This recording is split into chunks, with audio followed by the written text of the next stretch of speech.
Have you ever wanted your own TV show? Have you dreamed of showcasing your talent for the world to see? Well, now you can. Have your own TV show. You can have your own 30-minute show. Not only will you be seen in the Detroit area, but you can be viewed worldwide. Be seen on WHPR Detroit Live, Comcast Cable Channel 91, on the web at TV33WHPR.com, with the TV33 app, on Roku, Google TV, Apple TV, and on Amazon Fire TV. Act now. Time slots are limited. Sign up today and get a free replay with the purchase of your time slot. For more information, call 313-868-6612. Visit our studios and receive a free TV interview to promote your business, church, or organization by appointment only. Hey there, it's me, Butter, with my new book, The Many Adventures of These Nuts. Let's be nuts about our health. Join me and my friends, Wally Walnut, Almond Cruz, Pumpkin Spice, Tika Cheminsky, Morgan Raisin, and Hallie Cranberry, here with rhythm and song to share a fun way to stay safe and healthy. So together we can all be nuts about our health. Ebook available now on Amazon, or get a hardcover copy at www.thesenutstrailmix.com. That's nuts with a Z. Feedback. Feedback. Hi, this is Theo Broughton. And I am Thabiti Mpinga. Inviting you to join us each Monday at 9 a.m. for Feedback, A positive image production by Hood Research. Encourage others to tune in each Monday on Comcast Detroit, Roku, Amazon Fire TV. Watch WHPR TV Network anywhere. and take us along with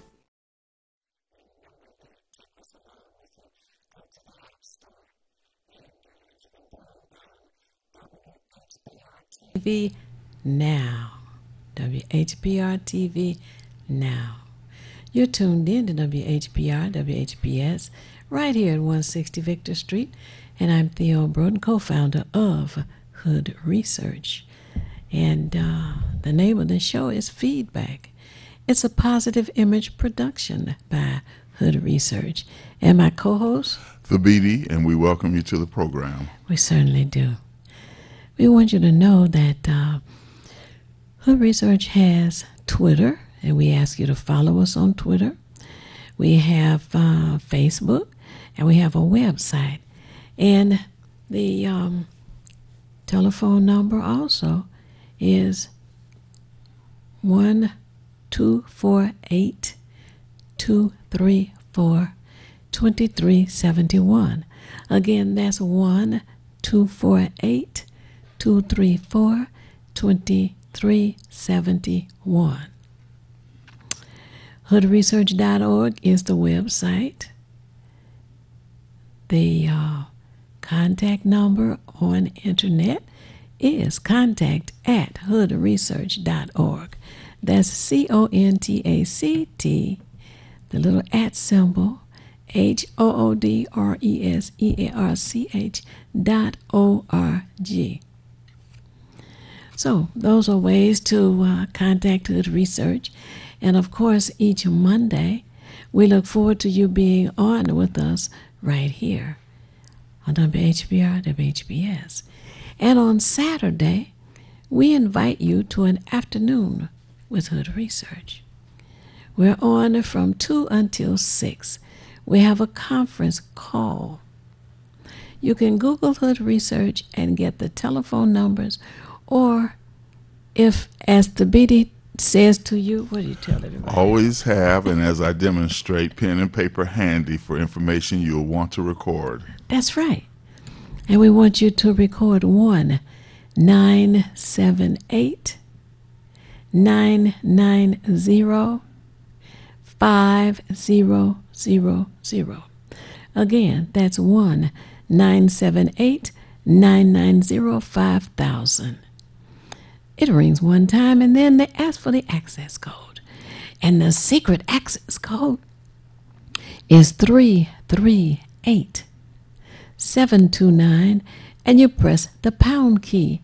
Some people call it a tic-tac-toe sign. Some people call it a hashtag. Well, whatever they call it, you put in the access code as 338-729 pound, and you'll hear the conversation.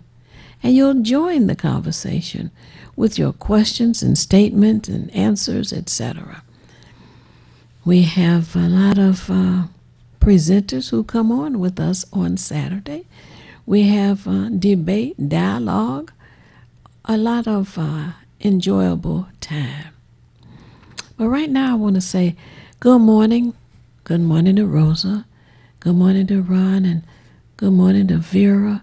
Good morning to Henry and Katrina, and to Al and Carl. Hi, Carl. To Gladys. And to know that when we had our caravan, we met so many new people who came out to enjoy another afternoon with Hood Research. We really did enjoy ourselves. And also, I got to say good morning to Michael. We don't want Michael to feel left out. Who you need to say? Professor Griggs. Hello, sir. Who you want to say good morning Shout outs to Brother Fred, Brother Gene, Brother Dennis, Sisters Ruth Ann and both Jackies, Cheryl D., Sheila Ragland, family and friends. And as I always ask you, have your family, friends, co-workers, neighbors, acquaintances tune in also. And you'll note that at the bottom of the screen are the call-in numbers. So jot those down, put them in your contacts, and then become a part of our conversation. Yeah. And lastly, I have to say, hey, shout out to Girlie and to Kurt and to Velma and to who was that I wanted to call. But anyway, I got to say hey to Jay way on the east side.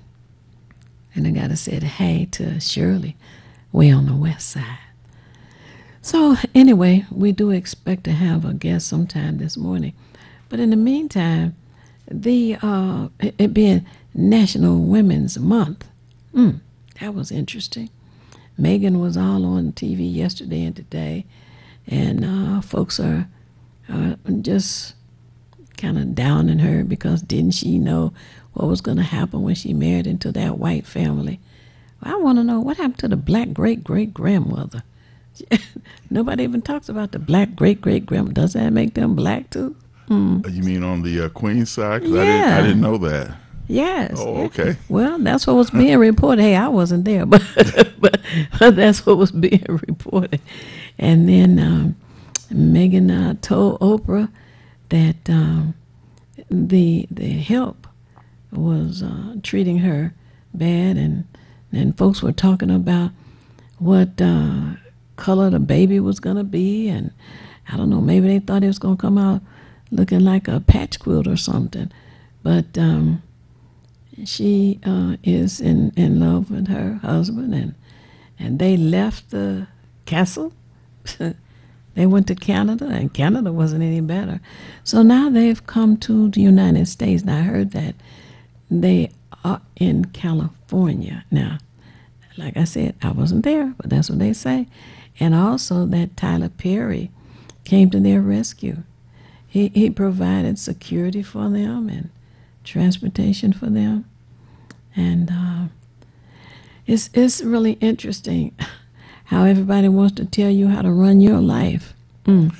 Well, some of you can't see this entire T-shirt, and I want to thank you, Mark Cummings. It says, "Are you tired of racism?" And as you said, with what Megan had to deal with in jolly old England, the boundaries of racism there are no boundaries to racism. And I'm sure that because she was biracial, they already had their attitudes and their preconceived notions and just their plain old hatred anyway. So I'm sure she endured that. And I'm glad that Harry just said, hey, look, me and my old lady, we out of here. We can, we're not going to bring our children up in this atmosphere and environment. So I applaud him for saying your family first, meaning his family as opposed to the Queen, and that whole set. So it's sad, but we are tired of racism. And to those racists, one day you won't be around and love will be around. Oh, yes. And remember that one. That came from the great the Beatty right here Where's he at? How many? on the And look for that guy. No, you always have some wonderful statements that you share, and we share with people.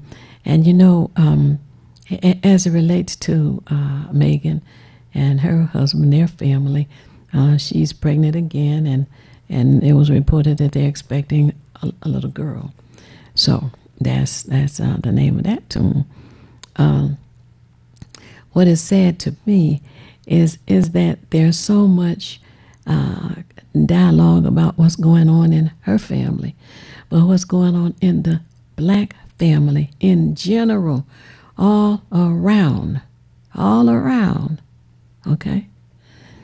There has not been an effort that has taken hold to get rid of the N-word. Now, if anybody don't know what the N-word is, it's nigger, okay? Unfortunately, other communities have eliminated it. When was the last time you heard the word dago, the Beatty? In a movie, old movies. Old movie. So, long time ago. It seems that is a negative word, comparable to the N-word, that seems to have been eliminated from their community. The word kite, isn't that what they call Jews? Yes. Yeah. When was the last time you heard that word, kite? The thing about it, even if they do say it, they keep it within their confines. Ours is publicized in music, in movies, and it's been made universal. Whereas if they say it, they may say it in the private confines of their own group, but they won't put it out there for the world to hear. And unfortunately, the media doesn't mind. And I think I heard you and Bob Law speaking once, Theo, on a program where you asked something about it, and I think Bob said something to the extent that what we do, we let the major distributors of media, they won't give, let's say, our youth the opportunity through rap to say anything positive, but they just keep pushing the agenda of the N-word and kill this N and discrediting our women.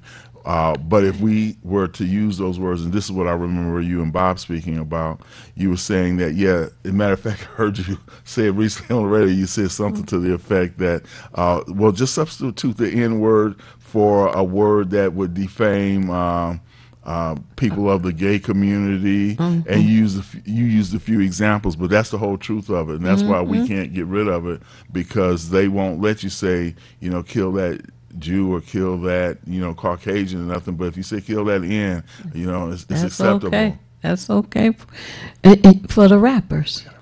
For the rappers, it seems to be okay. Yes. Oh, we have a caller this morning. Yes. Oh. Hello, caller. You're on the air. Would you share your name and how you're viewing us, please? Sure. Happy Monday, Fly Go, Silverado. Hey, happy Monday to you. Yeah, I just tuned in. And I just want to say to be, love has to find its way, because we got to work on killing this evil and making it erase. Helping to erase. Yes. Yeah, Sylvia is our poet. We want everyone to know, and she's excellent at it. You are. Yeah. Now, the one that you wrote yesterday, do you have it with you? I wrote so many. I had a really good one to be. I was to be, and I was reading it to her, and they made a mistake, and I didn't hit the button fast enough, so I had to make up another one. Oh, okay. And it says the entertainment industry behind the scenes create negative images to shoot straight to your communities while using black rappers like human drones to do brain damage to your young, to self-hate, disrespect, more violent, desensitized towards their own kind. No other group allow such negative images to attack their community, sons, and daughters. Right. That's right. With images that harming their psyche, take them away from their true morals, culture, community, potentials, and identity. You're thinking they want to keep pushing the garbage in your yard. What's going on? Okay. Sing that song. Mm-hmm. Mm-hmm. You know, that was so good. And that's exactly what is being done. The garbage is being pushed in our yard. And as long as the rappers are telling the black people in the community, go out and murder your own people, you know, have a good time, spray up the whole block. I mean, who does that? That's stupid. Yes, yes. And as long as they're saying that, the record companies are encouraging them to do more. Oh, yeah, do more. Oh, you can make it worse than that. Come on, come on. And the baby. It's unfortunate because one of the things, and I was a victim of it back in the 80s, but we don't realize that as our children, the youth in particular, sing the songs, that it takes root in the subconscious. So a lot of times that even if you weren't prone to do those type of things, once it's taken root in the subconscious, you never know when it will come out and manifest itself on a conscious level and become an act as well. And I have to say that I guess when rap came out, at first it was more party-like, and then it became more gangster, and I found myself for a limited period of time imitating that same thing as many other adults were who were sort of inclined to the beat. So we have to be aware that what we plant on the conscious mind goes to the subconscious and takes root, and we've got to root it out, basically. Hey, wait a minute. Let me tell you. Sly Soul over there found on the internet where it was the baby who said, I got a clean version. What kind of clean version can you have of a rap song where you're telling your people to go out and murder each other? Spray up the block with what they got all kind of little nicknames for guns these days. They not Glock. Well, they've been using that for a long time. Heaters, Heaters, burners. Okay, yeah. Take yours and go and spray up the block. That means just shoot anybody you come across. Kill your own people. Yeah. You know, more notches on your belt. People get caught up in their masses. Right. But listen, the thing about him saying that, the baby, Dababy, how dumb is that? Says he has a clean version of that song. Now, Bob Law said, wait a minute. I said, yeah, that's what the man said. He says, now, hold on. He says, you know, you can go to kindergarten and you can ask the little kindergartners, would you want your lunch served to you on a clean plate or a dirty plate? Of course, the little kids goes, oh, I don't want no dirty plate. I want a clean plate. I want a clean plate. This man had the nerve to say that he has a clean version of Star. What's his name? Rockstar. I think that's the name of the song. Rockstar. That's what he said. The baby. What it is when you go on YouTube, you can see the clean version as well as the dirty version. So it's not so he don't have to say anything. When you go through YouTube, they have different versions of all the songs, and they, I guess they have the clean version because we dance, right? And when we dancing to certain music, we can have a choice of playing the obscenery, or we can have a choice of playing the clean version, or the raw version is what they would call it, because it would be full of filth. But we definitely got to work. We got. We do. Yeah. We got a guest coming on shortly. I think he's at the door. Okay. Anyway, but in the meantime, though, the clean version may be played long enough to get enticing you to go buy it. Exactly, and you say, "Oh, that's some good music." That's cool. Yeah. And I can tell you how true that is. When my children were younger, they came home from school one day, and I told them, I said, wow, I heard this song, and the music was so good. I said, yeah, you can dance to that, And so they want to know what song it was. I said, I don't know. So I said, I'm sure it'll be back on. So I turned on the radio, and sure enough, it came back on. The name of the song was Pull Up to the Bumper, Baby. Theo, I want to send my prayers out to the director of TV 33 that they said she died after taking the vaccine. The next day, I think she had a stroke. You're talking about Brenda Pearman? Is that No, this lady just died. She was the director of the. She had a lot of history with WGPR. Oh God! Oh yes. I'm trying to pull her up. Name, WGPR. Oh, I don't know what that was. Her name was. God. And I do recall that too. She's anchor died day after taking the COVID vaccine, and she was the anchor. After taking the vaccination. Right, she died. Yes, she died the next day. Oh, Lord. I'm pulling it up now to get her name for you. You guys should know about her there because she has a lot to do with the history of I see. Of the TV 33. But well, I do know that. To tell everybody the reports that they won't let you see is that these vaccinations are clinical trials, and that is one of the side effects. It's stroke, it's blood clots, cardiac arrest. There's so much studies that they won't let hit the airways because the controlled media mouthpiece is telling everybody, what they want you to hear, and they're blocking out other studies. And somebody I know who's researchers just telling you the real deal on these side effects. Right, and that's one of them.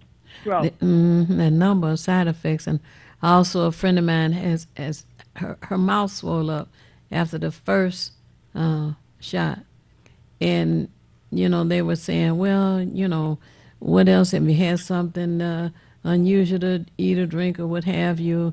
And she said no. Then she had the second shot, and the same thing happened.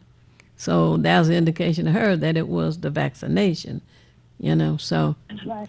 But my keyword so she's doing Benadryl now. That it's a clinical trial. Wouldn't that tell you that instead of using lab rats, they're using human beings? It's a clinical trial. That's what they're doing. Yeah.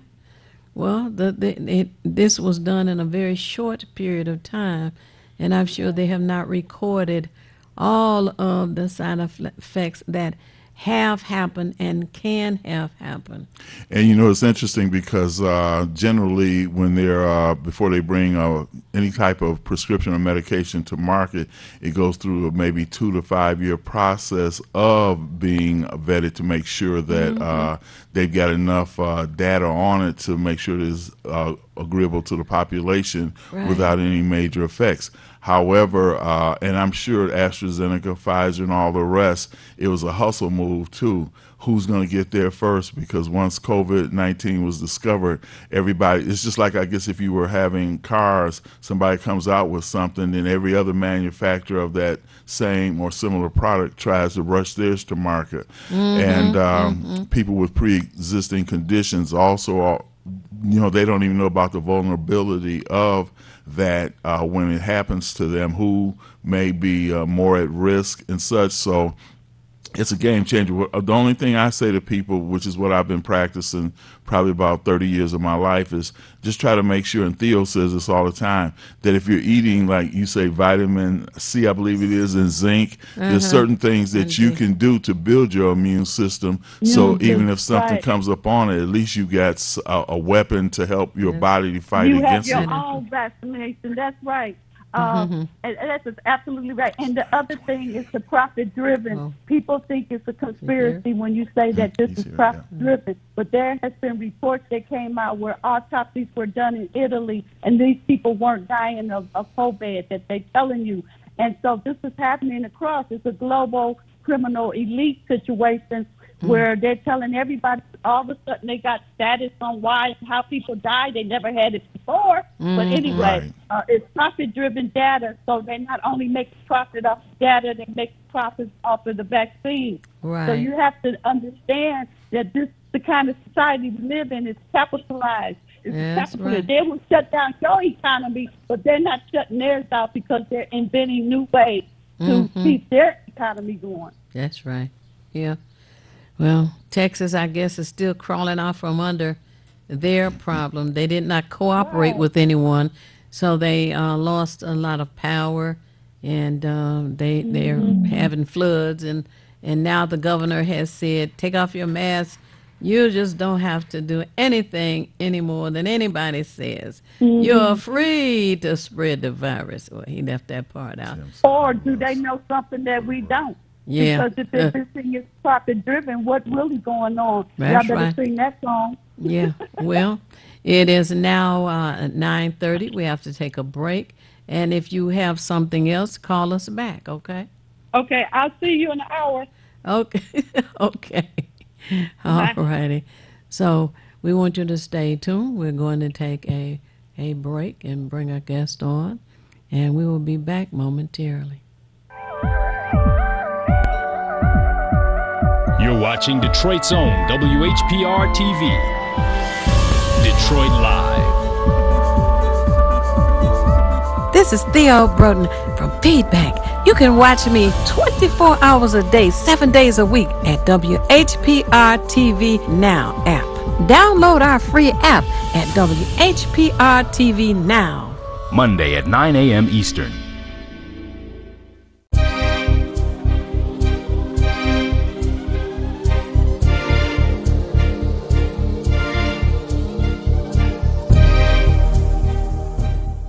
I'm James Ford, founder of the Obama Weekend, and a partner of the Hood Research Team, composed of the knowledgeable Theo Broden, the super analyst Henry, and the colorful Al Martin. This team discusses politics, seen and not seen, at the national, state, and local level. But to enhance the goals of this team, join or donate to Hood Research by visiting Twitter or Facebook, or visit hoodresearch.org, or call 248-234-2371. You can also join Hood Research on Phonecast every Saturday at 2 p.m. Eastern Standard Time by calling 978-990-5000, access code 338729. Thank you very much.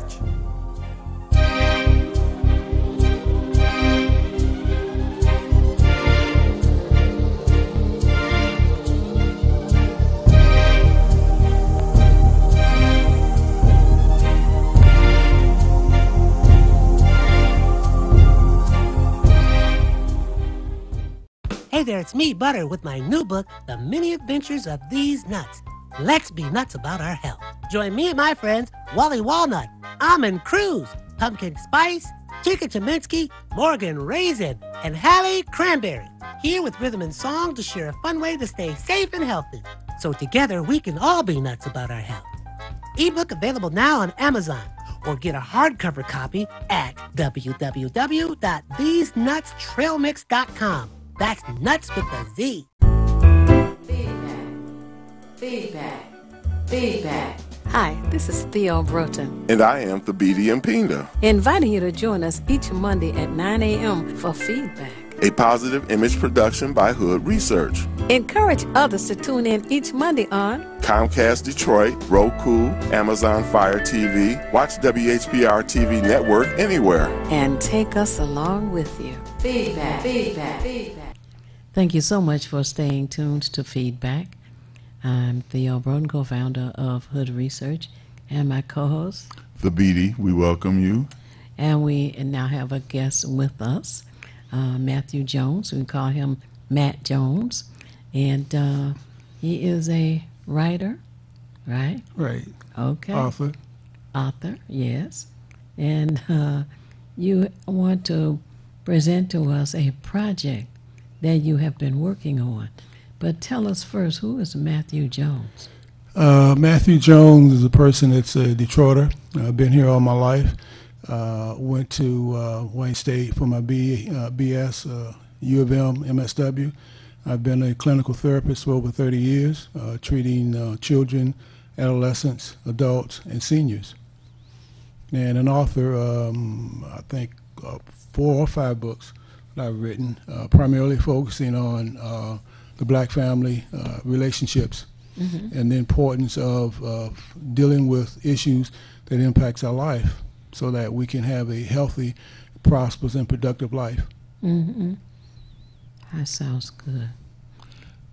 What are the titles of some of the books if someone wants to, Well, the first book one up? that I wrote was Raising Boys to Be Responsible Men. Mm-hmm. The other one, Will the Real Black Men Please Stand Up? The other one, A Promise Made is a Promise Kept. And another one is the 101 questions every couple must ask before marriage. And the last book that I wrote, Where to Find Sexual Pleasure Anywhere in the World. Yeah. Where does that find? Yeah, very Wait a interesting. minute. Where to find sexual pleasure anywhere? Well, in the world. the origin of that book, I was doing a group with some men in recovery, and one of the guys was having some difficulty sexually. So he asked me for some advice and some suggestions, and I said, well, let me just put something together for you so that you can begin to make some changes in your life. And the other thing, he was a smoker. So I knew automatically smoking certainly impacts your sexual life. So I wrote a real small pamphlet, but ironically, I was also had some individual clients, some women, and the same week that he asked me the question, I was seeing women who were depressed as a result of issues in their relationships.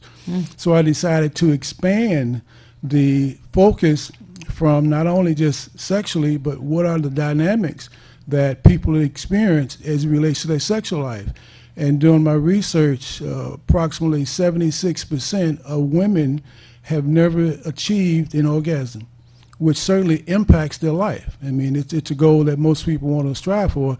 So the book focuses upon not only just the sex act itself, but health, your mental health, your physical health, how to take care of yourself, so that a person gets an idea, okay, well, it's not just having sex between two people, it's about the holistic approach of how do I live my life.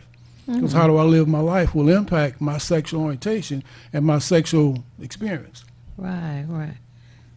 It sounds like those should be bestsellers. Yeah.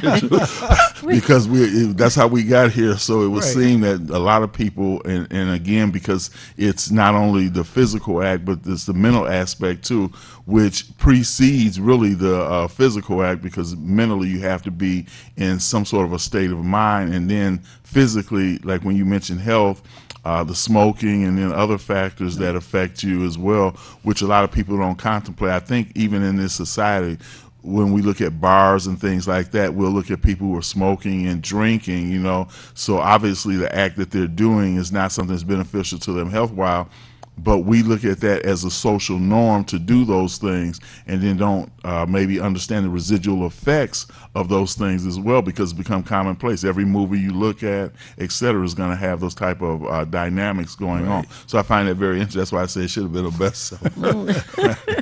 Listen, I know you're here to talk about this project. However, we have an afternoon with Hood Research on Saturday, so we're going to have you come on and talk about your books. Okay. But all the right. question that I have before we get to this project, how is marijuana smoking affecting? Are you doing research on that?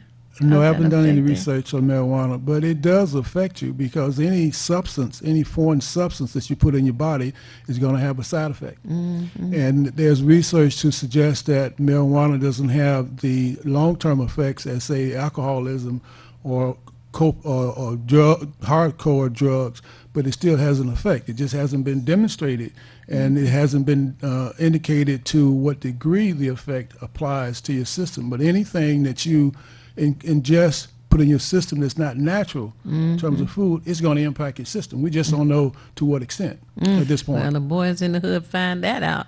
They're going to say, wait a minute, maybe I better slow down on this marijuana recreational drug. It's interesting because I look at, and then we'll, get to the substance of what we want to do. But one of the things I've looked at is like in terms of, let's just say, the Caribbean culture, where particularly the Rastafarian, where that is just part of their natural thing. A matter of fact, I believe, I don't want to say that you have to be Rastafarian in order to smoke marijuana, but generally that's something that they promote within that Rastafarian culture. Right. And the only reason I bring that up is that if there were some very serious effects, since that's part of their culture, it seems that would have come to the forefront at some point, because they would have been like the classic study of what are the effects of marijuana. But I'm just saying that in general, because we know, let's say, for instance, for alcohol, drunk driving, falling asleep behind the wheel, falling asleep with a cigarette in your mouth and burning up your house. Right. Those have been demonstrated results of what the drinking will do. And that's done on widespread, as we know, too, because liquor's always been promoted in this culture. But I only bring that up as a side note that it's interesting that there hasn't been anything demonstrated to our knowledge yet that those who do it as part of their cultural practice haven't manifested any real effects that they say, well, wait a minute, those Rastas, man, they falling left and right, something like that. So I just throw that in as a side note. Remember to check the population of the Rasta. See what the longevity is. How many children are they bringing into this world? And there may be some information available. We just haven't been exposed to it. Because I'm sure everything that happens to mankind, someone has done a study. Right. Someone has written something somewhere. Our community. And we just have to decide, have we been exposed to that yet? Or has anyone read it? We just don't know that. Right, that's very true. Well, now, let us talk about the project of the day. Okay, the project of today is that I'm producing a full-length movie about Motown. Okay. And the movie focuses upon a part of the story of Motown that's never been told. I would say over past 60 years, there's been a few documentaries made about Motown. There's been 2 movies made related to Motown. That was the Temptations movie, and The Lady Sings the Blues, and that was about Diana Ross. But that's it. We have not seen or heard of a lot about the other performers who made Motown great. And we're going to make sure that we include those other performers that's in the movie, full-length movie. So it talks about who they are and their performance and how they made Motown as great as it is. Wow. Oh, we have a caller already? Okay. Hello, caller. You're on the air. Would you share your name and how you're viewing us, please? It's Slago Silverado calling back. I'm watching y'all on my tablet on internet. Okay. But I wanted to get out that the former TV anchor that died the day after the vaccine, her name is Karen Hudson Samuel, and they were giving her an honor because she was a media historian, and she had a lot to do with the museum to, the history of WGPR. Oh, and her name again was Karen what? Karen Hudson Samuel. Karen Hudson Samuels. Oh, wow. Yeah, and they honored her because of her contributions. She was a media historian, and she did. You remember she was part of the museum for WGPR.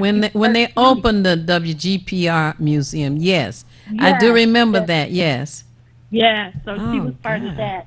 But I was listening a little bit while I was looking it up. I was listening to your guest, and he made me think about the marijuana issue, because with all the dispensaries that's going up and black folks not having a handle on any type of ownership in business, it would be safe if we knew what we were dealing with, because this is another way of poisoning our community and our people, because they think they're going to the dispensary to get something that supposed to be safe. And we already know they've been killing us through everything, including drugs. So for us not to be in the business and the chemistry part and all the medical parts of things that's being, given to our community, that's where we should have that control and ownership, entrepreneurship. Right, I understand. All right, I'll hang up and further listen. Okay, thank you for calling. And it is interesting how families impact the child's life. Makes a big difference when you expose them to things. There's a child's chemistry set I came across, and I was thinking about purchasing it up and raffling it off at one of the Hood Research events. And it teaches a child how to make, pronounce this, staglites, the one that stalactites and stalagmites. There you go, right. And it shows them how to do that. It gets them involved and the kinds of things that you expose them to, so that they have an interest in chemistry and biology, etc. Yeah, we need to have more doctors and lawyers and Indian chiefs. Okay, made that up. Okay, I wanted to ask you, when you mentioned the people that are not seen, of course we know the primary singers, let's say like the Supremes, Marvelettes, Martha and the Vandellas. So maybe you can give us an overview of like some of the different people who are involved, let's say in the forefront as well as in the background, and how you collected the information. Well, the information that the movie is going to focus on, those performers like Mary Wells, Kim Weston, the Four Tops, Stevie Wonder, Little Stevie Wonder, before he became big, Little Stevie Wonder. So all the performers that played a significant role in Motown. And the research is there. But we're going to have the actors portraying those particular singers, so that folks get a good understanding and good history as to, we don't hear a lot about who they were. That's true. Occasionally we may hear the songs, but that's basically it. But who were they? What role did they play in Motown? And how did they make it great? So the movie is, the beginning starts with a African-American adolescent. But in the time frame is 1963. And the JJ, which is the main character's name, is a student, athlete in 3 sports, and unfortunately he develops cancer, a rare form of cancer.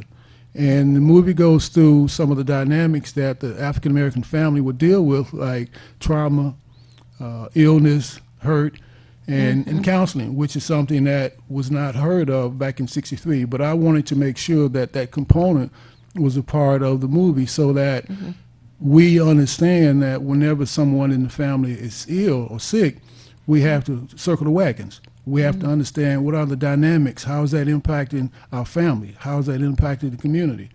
So that was the lead part of the movie, and then of course we focus on Motown, the performance. So what we're doing, we're looking to include Detroiters in the movie project. We're looking for 130 individuals, Detroiters, to become investors in the movie. Because as you know, whenever our history is told by someone other than us. And of course, they always benefit.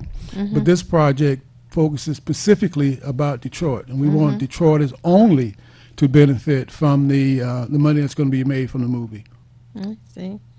Now, you spoke about JJ, the character who becomes ill.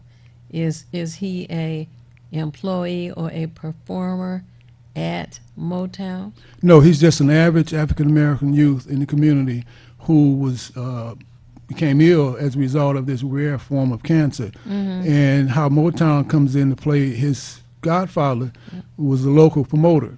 And of course, he knew someone at Motown, and he was able to go over and talk with folks. This is what we got, and my godson needs money to get this rare treatment for his cancer. And of course, was that's it. How he comes. That's how he comes into, and that's how Motown shows up and performs. Okay. Now, as you talk about the behind the scenes, etc., of Motown, do you talk about Maxine Powell?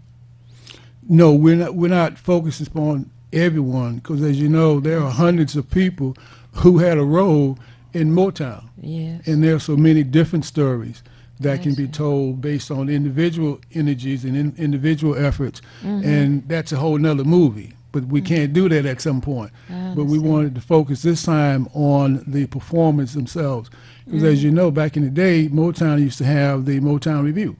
Right. Yeah. And a lot of folks couldn't wait, and I'm one of those. Every December, guess where I'm going to be at? At the Fox Theater The Motown with Review. Motown Review. Well, now, go ahead. No, go ahead. Well, the other question, you did mention Stevie Wonder when he was little Stevie Wonder, I guess, transitioning on to Stevie Wonder, and you are familiar with the person who's responsible for that, right? Yes, And do you talk about her in this? not in depth. Have this scene? Yeah, not in depth, because we really didn't want to get too distracted with, because we know we would be missing someone if we tried to focus a lot of attention, and we really didn't want to do that. It's like when you acknowledge something. Well, I don't want to mention any names because I don't want to miss anyone.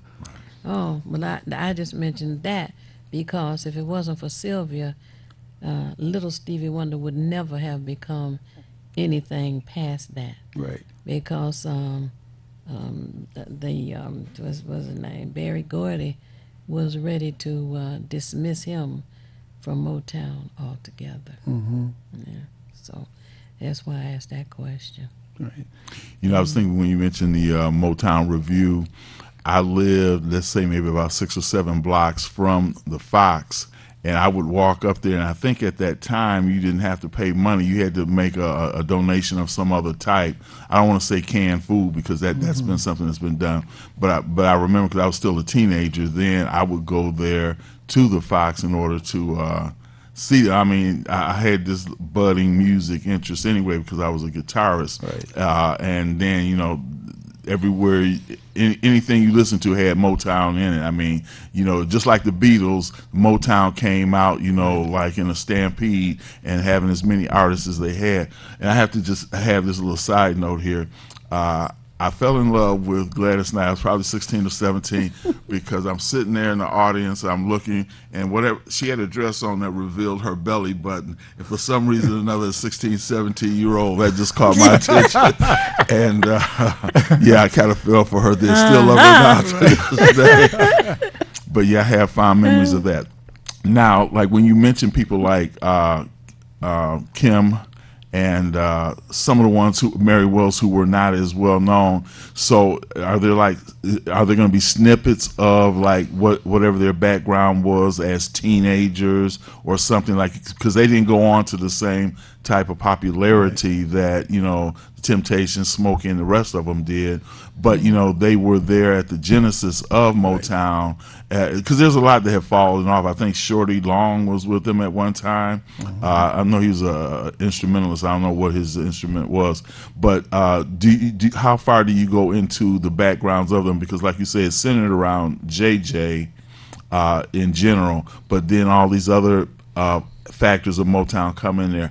So how are they portrayed, I would ask? Well, we're only going to include a small snippet of who they were prior to actually performing at Motown. Because again, you're talking about almost 30 different performers. Right. And we don't want to really overshadow the movie with each individual history or long history, but basically where they reside at and what they were doing as teenagers, because everyone in 63 were teenagers. Some were still in high school. So we want to just kind of touch on who they were, where they lived, and what brought them to Motown.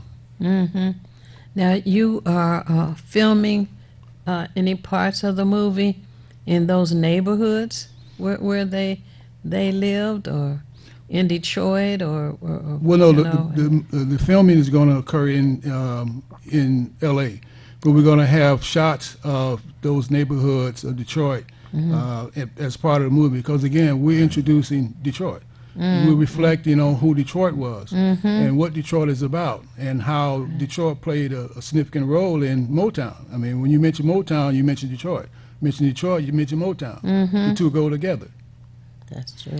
Now, you say you're still casting now and looking for actors. Are you looking for them locally out in L.A., or how's that coming about? Well, the majority of the actors are going to be in L.A. Okay. because that's where the actors are at, and weather-wise, it's much better to start because the shooting starts next month. Okay. But at this point, we're looking for Detroiters to become investors in the movie. So, and an investment is $2,500 per person or per group. And what I'm encouraging folks to do is to get together with family and friends and say, hey, we have an investment group. Why don't we all chip in and invest in this project? Because, again, it's going to be a blockbuster. In the last 60 years, nothing has been done in terms of movie-wise about Motown. And so when you go anywhere in the world and mention Motown, they know who you're talking about. And they still love the music. Oh, yes. Oh, yes.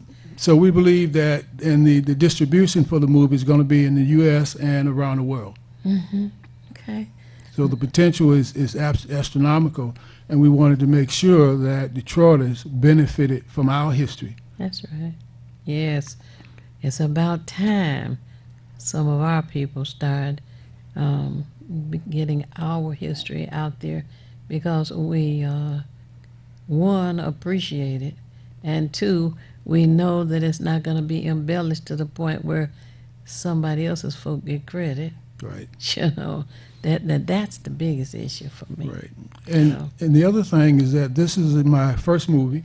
There will be others, because as a therapist, I want to make sure that we tell the story of how pain and recovery affects our families.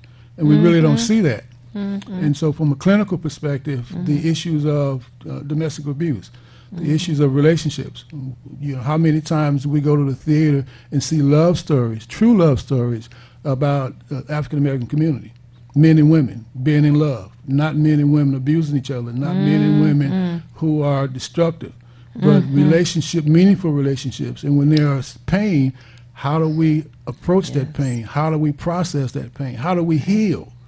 Those are the kind of movies that I want to make. Absolutely. That gives our community the inspiration and the hope that, yeah, we can have beautiful relationships with each other. But we have to understand the dynamics of what's causing this pain and this rift in our relationships. We're just not seeing that. I haven't seen any movies that reflects on that. So that's one of the main reasons why I wanted to start and get into the movie process. But I wanted to get in with a bang. And Motown is a bang. It's the blockbuster. So what better way to start off than with a bang? Absolutely. I've got a couple of questions. One, did you write the entire screenplay, or did you have a co-writer or co-writers? No, I hired a scriptwriter. Okay. And the second thing, but the concept is yours. Right. Okay, and what's the title of the movie, or will be? For James with Love. For James with Love, okay. Now, tell us about contact information. Anyone that's interested in investing in the project can contact me via my email, and that is JONESJRMD@comcast.net. Okay, I'll repeat that. Yeah. JONESJRMD@comcast.net, or they can call and text me at 313-215-5944. Again, that's 313-215-5944. For anyone that's interested in becoming a part of this movie project and benefiting financially. Okay. Okay, we're at the top of the hour, and we're going to take that top of the hour break as FCC requires. We want you to have your pen and paper handy. I'll give out the call-in numbers on the other side of the break, so that gives you a chance to get your pen and paper handy. So stay tuned and join us and our guest, Matt Jones. All right. Have you ever wanted your own TV show? Have you dreamed of showcasing your talent for the world to see? Well, now you can. Have your own TV show. You can have your own 30-minute show. Not only will you be seen in the Detroit area, but you can be viewed worldwide. Be seen on WHPR Detroit Live, Comcast Cable Channel 91, on the web at TV33WHPR.com, with the TV33 app, on Roku, Google TV, Apple TV, and on Amazon Fire TV. Act now. Time slots are limited. Sign up today and get a free replay with the purchase of your time slot. For more information, call 313-868-6612. Visit our studios and receive a free TV interview to promote your business, church, or organization by appointment only. You're watching Detroit's own WHPR TV. Detroit Live. Hi, this is Thabiti Mpinda from the Feedback Program. You can watch me 24 hours a day, 7 days a week on WHPR TV Now app. Download our free app at WHPR TV Now. Monday at 9 a.m. Eastern. Hey there, it's me, Butter, with my new book, The Many Adventures of These Nuts. Let's be nuts about our health. Join me and my friends, Wally Walnut, Almond Cruz, Pumpkin Spice, Tika Cheminsky, Morgan Raisin, and Hallie Cranberry, here with rhythm and song to share a fun way to stay safe and healthy. So together we can all be nuts about our health. Ebook available now on Amazon, or get a hardcover copy at www.thesenutstrailmix.com. That's nuts with a Z. This is Bruce Simpson, your City of Detroit Ombudsman. I am here to address all of your complaints and concerns. If you need assistance regarding city services, please contact my office at 313-224-6000 or contact us via email at ombudsman@detroitmi.gov. This is Bruce Simpson, your City of Detroit Ombudsman.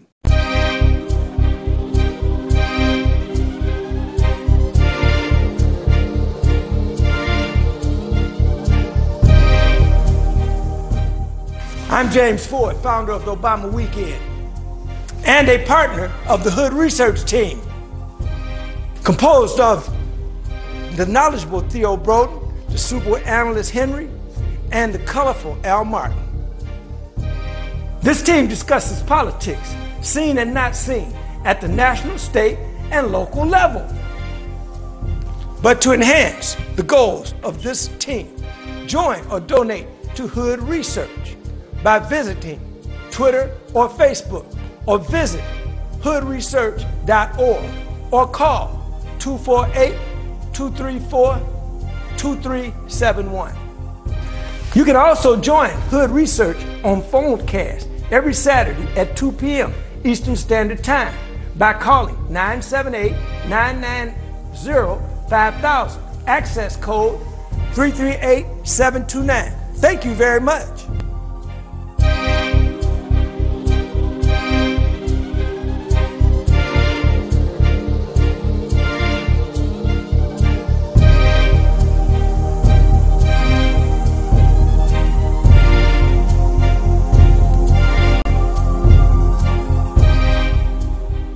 Shelley Books and More, short stories, poetry, and art contests for the youth. Cash prizes, $300 to $500 plus prizes, no entry fee. Go to ShelleyBooksandMore.com. Contact Shelley at 313-778-8009. Submit entries now and subscribe to our YouTube channel, Shelley Books and More. Also, listen to Shelley Books and More every other Tuesday, 4 p.m. on FM 88.1 WHPR, Radio We Can See.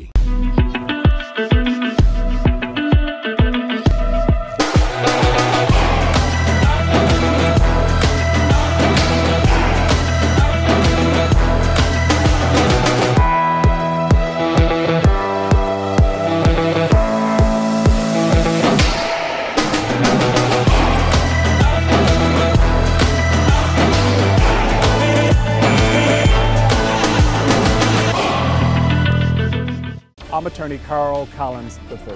I'm Attorney Carl Collins III. Hello, I'm Attorney Carl Collins III. If you've been injured and you need help, make the best call on your worst day. Call me at 855-CAR-HIT-YOU. That's 855-CAR-HIT-YOU.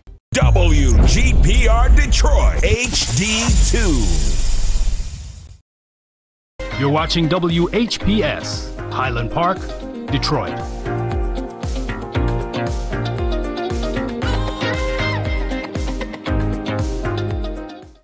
FM 88.1 WHPR, Highland Park. WVIE 107.3 FM Charlotte, Amalia, Virgin Islands. Feedback. Hi, this is Theo Broughton. And I am Thabiti Mpinda. Inviting you to join us each Monday at 9 a.m. for Feedback, A positive image production by Hood Research. Encourage others to tune in each Monday on Comcast Detroit, Roku, Amazon Fire TV, watch WHPR TV Network anywhere. And take us along with you. Feedback. Take us along with you. All the time. You can go to the App Store and download WHPR TV Now. WHPR TV NOW. And take us along with you. You can also know that on Saturdays we have an afternoon with Hood Research. We encourage you to join us, and I think you've had ample time to have pen and paper handy, like the BD always tells you to do, so that I can share this number with you at this time, which is 1-978-990-5000. Again, that's 1-978-990-5000. Then it rings like one time and you have to put in a secret access code.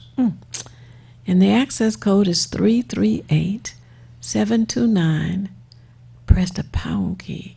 You know, the little thing that looks like a tic-tac-toe sign. Some people call it a hashtag. But whatever you call it, the access code is 338729 pound. And you'll hear us talking. Join the conversation. We have people who will be presenting on the line with us. We'll have dialogue. We'll encourage you to share any information you have gleaned over the week from the last time you were on with us. But that's what we do on Saturday from 2 p.m. until 6 p.m. Somebody said, why are you on so long? That's a long time. And I went, now, excuse me. Hold up. We started 2 o'clock. We ended 6. So sometimes we go a little over. But the point is this. You don't have to come on at 2. You can come on at 3 o'clock or 4 o'clock. You can go off, go to the grocery store, come back, and come back online with us. So you see, you are not required to stay on from 2 to 6. But we invite you to join us for an afternoon with Hood Research. And the reason that we did it, Matt Jones, let me tell you, since you're into this business, we had people calling us saying, I'm mad. I was, what are you mad about? I'm mad because, that governor shut down everything. I can't go bowling. I can't go to the bar. Oh. And some people would call and say, I'm so bored. I don't want to read another newspaper. I don't want to go online. I don't want to read a book. I don't want to watch cable. I don't want to listen to radio. I'm like, oh, wow. But when we started getting calls from people who said that they were depressed, they were having anxiety attacks, they were sad, they were alone, they were missing a social life. We said, whoa, now there's something to do something about. So almost a year ago, we started May the 9th, 2020. May the 9th, 2020. The first afternoon with Hood Research was at 2 p.m. on May the 9th. And we've been doing this ever since, every Saturday, 2 to 6. And we have some people who come on and they stay from 2 to 6. They enjoy the conversation. They enjoy the socializing. There are some people who come on at 2. They leave at 3:15 and they come back at 4 o'clock after having, gone to the grocery store or to the gas station or wherever they had to go to take care of their business. We have some who come on at 4, some at 5. But it's a Saturday afternoon to just relax, let your hair down, enjoy yourself, talk to friends, share whatever information you've come across. And that's why how we and why we have been in the community and doing our part. So we want you to come on and share with us, in the afternoon as well. You had a question you want to ask the Well, actually, first what I want to do, I hope everyone got their pen and paper together. I'm going to give you the phone numbers so that you can call in. And as you see, I don't even have to do it. They're at the bottom of the screen. So if you did get your pen and paper handy for the phone numbers that Theo gave out, you can also record these numbers and call and speak with our guest, Matt Jones, about, I believe it's called For the Love of JJ. For James with Love. For James with Love, which is a Motown-themed movie. Sounds very interesting. And, here we are. We're all Motowners, whether you're in HP, Inkster. It doesn't matter. You're all part of the whole Metro Detroit area, as they've come to call it now. And I think it's excellent because, as Mr. Jones indicated, there are a lot of background stories to Motown, and I believe you said it's based like maybe in the area of 1963, right. That we don't know about. And one thing for sure, Motown will outlive all of us because it's become so universal in nature. And as we discover things, we discover other things as well. And there are many untold stories. And I find it to be an interesting and fascinating project. I dabble in making videos for music videos, and so I can't even begin to imagine what it is to put together a full production film. But this is something that many of you can participate in. And before we go any further, I want you to give them your contact information and let them know how they can become an investor in the movie, and then we'll do that again somewhere during the course of the show. Okay, the contact information is, the email is jonesjrmd@comcast.net. I'll repeat that, jonesjrmd@comcast.net. And the phone number is 313-215-5944. Again, that's 313-215-5944. And we'll give you an opportunity for those of you who may have just tuned in, because I'm like that too. If I'm surfing the channels, I might catch something and say, oh, wow. So we'll make sure we get that information again. So, and then just in your life, you should keep a pen and paper handy, because if you jot down a thought, at least you've got it, as opposed to saying, well, yeah, I'll remember that when I get home. By that time, it's gone and you're mad at yourself. So always try to keep something handy where you can make notes, because they become very important, and it's discouraging when you can't follow up. So now, again, this was your concept, but again, you have screenwriters who are going to put together the whole picture. Now, has that been done yet? I mean, is that out of the way where now you just find the actors through casting to be able to study the script and then become familiar with the roles? Well, where we're at now, we're in the process of raising the money for the movie. Okay. The budget for the movie is $325,000, which sounds like a lot, but it's really low when you talk about Hollywood, right. Millions of dollars to make movies. Yeah. So it's a low-budget film. Yes. But it's a full-length film. It's an individual film, as they call it, indie film. And we're in the process of raising that $325,000, and how we're going to do that, which is why we want Detroiters to play a part in that. We're looking for 130 people to invest $2,500. It can be an individual, or it can be a group of individuals. If you're part of a investment club, or if you got 5 or 6 or 7 or 8 friends or family members, say, oh, okay, I've got 100, and somebody else has 200, and somebody else has 500. As long as the total equals 2,500, you're in. And that's basically what I'm encouraging folks to do, because the more people who invest, the greater the return is going to be for Detroiters. And we always hear of individuals saying, well, if I had an opportunity, if things came my way, and I would be ready. Well, this is an opportunity that we are extending to Detroiters, to give them a chance to make money off of a small investment. Someone asked me the other day, $250 with 10 people to come together? And I asked him, where can you go in the world and invest $250 and get tens of thousands of dollars in return? You can't. But when you make movies, of course, we know when you've got a blockbuster, people are going to go see the movie. And that's where you make your money at. And the premiere will be in July or August of this year. There will be a premiere in L.A. and a premiere here in Detroit. And once the premiere is made, then it's released to theaters throughout the U.S. and theaters throughout the world. How long is this film? Well, we're projecting 120 minutes. So it's a full length. Oh. It's a regular movie, full length. And we are going to encourage folks when they see it the first time, take somebody else with you. Go see it two or three more times. Because it's going to be that good. It's going to be that inspiring and that uplifting to see. Because we know there are generations of people who only have heard snippets about Motown, who may occasionally hear one of the songs by Mary Wills, or maybe hear Kim Weston's song, or the Marvelettes. Who are they? I hear the music and it sounds okay. And also in the music industry, you've got thousands of people who have used the Motown music. Oh, yeah. Have dubbed Yes. in some form or fashion. And even in commercials. In commercials. Yes. And that originates from who? From Motown.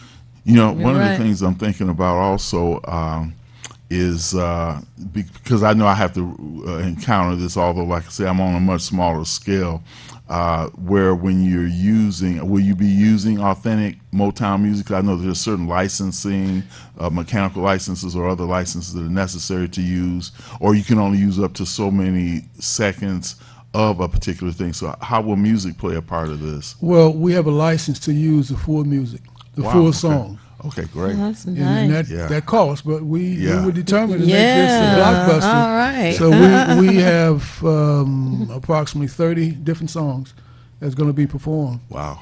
By the actors. So yeah, that's a cost factor, but that was a part of making sure that when we go big, we're going to go big. Detroit don't shortstop. Right. We do it right. All right now. Authenticity for sure. Absolutely. Yes. So yeah, each of the songs that's going to be used or performed by the actors is going to be the original song that was performed back in the 60s. Oh, that's great. Have you, as you have gone to L.A., met Detroiters? There are many of them out there. Yes, absolutely. But I didn't have a chance to meet any when I went out. I just went out and interviewed some directors to make sure that I had the right people in place. But yeah, there are thousands of people from Detroit who My family relocated, who are relocated to L.A. Right. Oh, this is good. You know what? Another thing, just because when you spoke of the budget being $325,000, it made me think of Spike Lee. I think his budget for his first movie, She's Gotta Have It, was right within that range.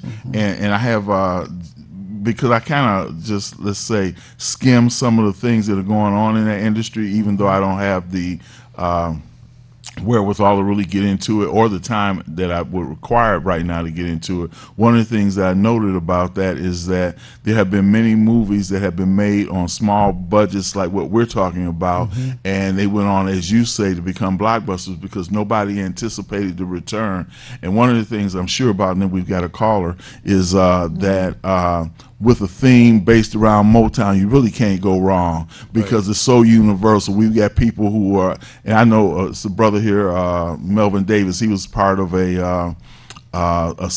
was in that era, but he wasn't in Motown. But he goes and performs in Europe every year because that music has been such a foundation that people it will never be extinct. I'll just put it like that. You're right. And there's still a man that brings Martha Reeves to Europe every year. Okay. Hello, caller. You're on the air. Would you share your name and how you're viewing us, please? Plateau Psycho Silverado. I want him to repeat his name and number, and I got my pen and pencil, and I'm getting ready to hang up my business, and I'll be on my way. I want to see Theo today. Bye. Okay. Okay, but she wants you to your email and your phone number. The email address is JONESJRMD@Comcast.net. I'll repeat that. JONESJRMD@Comcast.net. And the phone number is 313-215-5944. Again, 313-215-5944.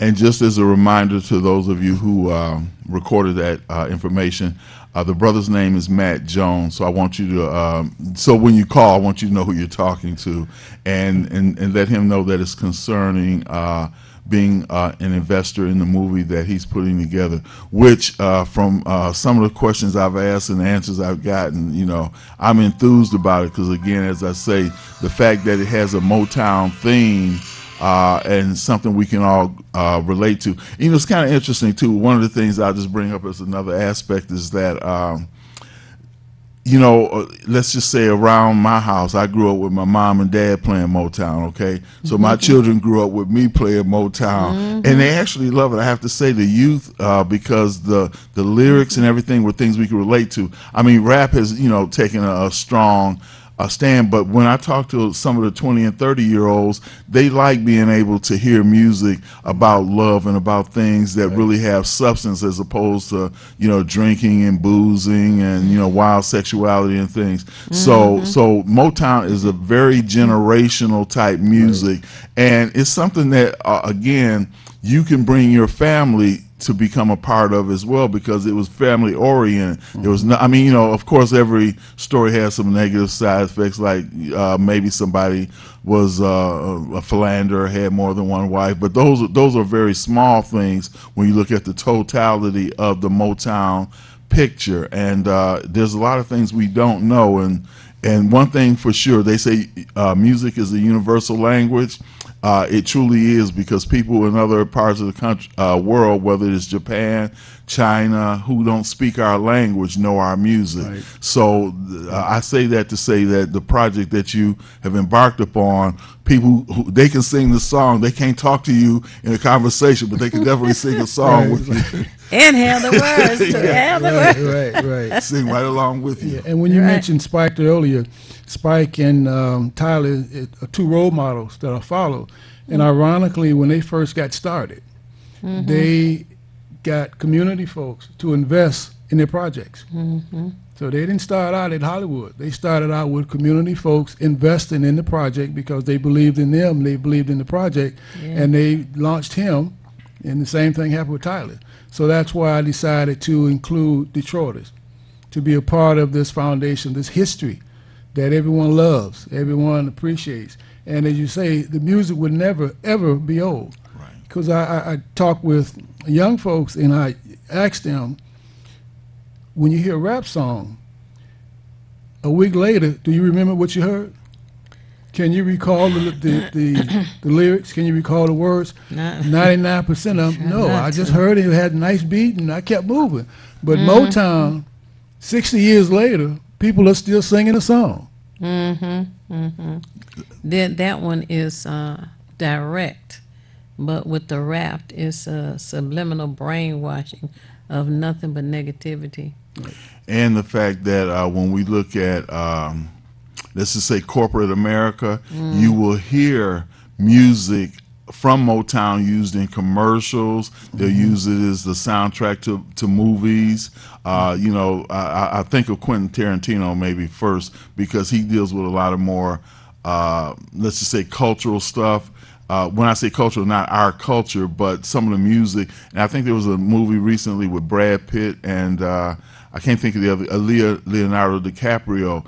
I think it was something about Hollywood in the title, but what I'm saying is that they use a lot of that Motown music in there. And so, and that's always a great draw for any kind of movie, to have some music, that period music, I'll put it like that, that's a part of whatever you're doing, which is a period piece. And the fact that, again, generationally, we can all relate to Motown. There's not anybody I think too much on the planet, I don't care if you're in Africa, South America, whatever, who don't know like Smokey Robinson and the Tears of a Clown, or Ooh Baby Baby, or Stop in the Name of Love. The stuff is so universal, you really can't go wrong. And it's the kind of thing, I have to say, you know, just from my own observation, it sells itself, right, because people can relate to it. And that's how any song or any movie, even a commercial, let's just say something as simple as that, sells itself based on the fact that people can, I guess they use this term, visceral. It has that visceral, or that it touches your gut, it touches your soul type of thing. So you really can't go wrong. Now we probably got about another 7 minutes or so. So I'm gonna ask you once again to repeat that information because it's very important that people get it. Okay, the contact information is the email is JONESJRMD@comcast.net. Again, the email is JONESJRMD@comcast.net, and the phone number is 313-215-5944. Again, the phone number is 313-215-5944. And I would encourage you to share this with your family, because if you don't have, as Matt Jones said, just that, in our community, we can say it's kind of hard for somebody to just have $2,500 that individually. But as a group, you invest in it. And, I have to say this too, just me personally. There's a certain pride in being a part of something, and this is what I'm kind of expressing to you all. There's a pride in saying, yeah, well, you know what, I was a part of the making of this, and of course you benefit from it, but I'm just saying, just that internal pride, because it's something that's personal to us. And I mean, this is our story. Right. This is a Detroit story, who better to be able to be a part of it. And like you said, and I'm wondering too, like, will there be scenes like, say, for instance, of the Motown museums, just somewhere in the stock footage? Right. Yeah. Oh, absolutely. Yeah. And what's important, as I tell folks who are considering investment, when you invest, you own a part of the movie. You're not just a viewer, you own part of the movie, part of the history. You own that. You can tell your grandkids, well, I own part of that movie because I helped fund it. Yeah. And the other thing is, we did a movie premiere here. Hood Research did. We didn't do the movie, but we supported it and attended it. And we had a walk on the red carpet. Of course, that was the night that we had the worst storm on the planet. It's crazy. It was weird, and we didn't get an opportunity to complete it.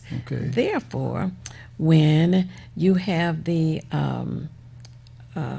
opening in Detroit, we want to be a part of it and have a walk on the red carpet to continue what we started was it 2 years ago? We didn't do anything last year, of course, but we want to be a part of it. Absolutely, you will. And it will be a red carpet. It will be identical to what LA does whenever they have premieres. It's going to be a Detroit premiere. Yes, yes, yes. Now, I'm not even going to try to delve into the books. The brother has some very interesting titles and books, but our time won't allow us that. And I think it felt like the movie was the more important thing, but I can't deny that it's piqued my interest. What I might ask you to do, Brother Jones, is this. If you will, because are these books available like Amazon or something? Okay, repeat the title for our viewers, because they may want to go on and just look, because I think the titles, again, just like this movie, are very personal. When you say raising boys to be men, that's a very important thing in our community, along with the other 4 titles. So if you just share those titles, maybe, and I'll try to write them down this time. Well, what's better is go on Amazon and Google my name, Matthew Jones, and the books will come up. Oh, okay. M-A-T-T H-E-W Jones. Okay. Yeah. And all of the books will come up, and then they can see them. Oh, okay. And okay, now just for the sake of it, just the titles, just to kind of whet their appetite. Right. Google Matthew Jones. Okay. Right. All right. The first book was Raising Boys to Become Responsible Men. which is something we know is desperately needed in our community. The next book is A Promise Made is a Promise Kept. The next book is Will the Real Black Men Please Stand Up? The next book is The 101 Questions Every Couple Must Ask Before Marriage. And the last one is Where to Find the Best Sexual Pleasure in the World. If that don't get And nothing. If that don't get them, nothing will, right? Well, I'm giving you a roadmap of where to find it at. Remember, Google Matthew Jones. On Amazon. On Amazon. All the books will come up. We got about 2 minutes still if you want to. Oh, dear. Well, we have had a very interesting and enjoyable interview with our guest, Matthew Jones, today. And I want to thank you for being here with us. And thank you all for tuning in.